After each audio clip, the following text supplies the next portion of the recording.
దగ్గరికి పోయి రాక్షస పాలన ఏది అంటే రేవంత్ పాలన అంటారు. దిల్సుఖ్ నగర్ లోనో అశోక్ నగర్ సెంట్రల్ లైబ్రరీలోకి వెళ్లి నిరుద్యోగ యువకుల్ని అడిగితే రాక్షస పాలన ఎవరిది అంటే రేవంత్ రెడ్డిది అని చెప్తారు. ఇవాళ ఎవరిని కదిలిచ్చినా ఈ రాష్ట్రంలో అందరినీ బాధల్లో పెట్టినావు. నువ్వు మోసం చేయండి ఎవరినుందా? ఈ పోలీసులను కూడా మోసం చేసినావు. పోలీసులకు ఇచ్చే సరెండర్ లీవ్లు ఇవ్వలేదు, పోలీసులకు ఇచ్చే టీఏ బిల్లులు ఇవ్వలేదు, పోలీస్ స్టేషన్ కి ఇచ్చే స్టేషన్ అలవెన్స్ బంద్ అయిపోయింది, పోలీసుల బండ్లలో డీజిల్ కు కూడా పైసలు ఇస్తలేవు. నువ్వు కేసీఆర్ గారు ఉన్నప్పుడు బరాబర్ ప్రతి స్టేషన్ కు నెలకు 75,000 వచ్చినాయి. 3 నెలలకు సరెండర్ లీవ్ వచ్చింది, నెల టీఏ బిల్లులు వచ్చినాయి. నువ్వు పోలీసులు కూడా మోసం చేసినావు.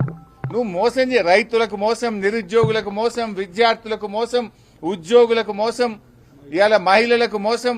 నువ్వు మోసం చేయని సెక్షన్ ఏమన్నా ఉన్నదా? ఎంతసేపు పోలీసులను అడ్డం పెట్టుకుని నడుపుతున్నావు. ప్రజలకు అర్థమైంది నువ్వేదో మళ్ళా గెలుస్తా అని పగటికల్గా అంటున్నావు. ఏడబోయినా చెప్తున్నావు. నువ్వు గెలుసుడు కాదు కదా, ప్రతిపక్ష హోదా కూడా రాదు. ఈ రాష్ట్రంలో అసెంబ్లీ ఎన్నికలు ఎప్పుడు జరిగినా కాంగ్రెస్ కు వచ్చేది సింగిల్ డిజిటే వస్తుంది బిడ్డ.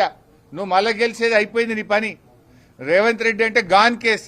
మేము ఇలా వస్తుంటే రోడ్ల మీద బస్సుల్లో నుంచి ఆటో డ్రైవర్లు, మోటార్ సైకిల్ మీద వేయటోళ్ళు అన్న మళ్ళా కేసీఆర్ రావాలని ప్రజలే స్వచ్ఛందంగా చెప్తున్నటువంటి పరిస్థితి ఉంది.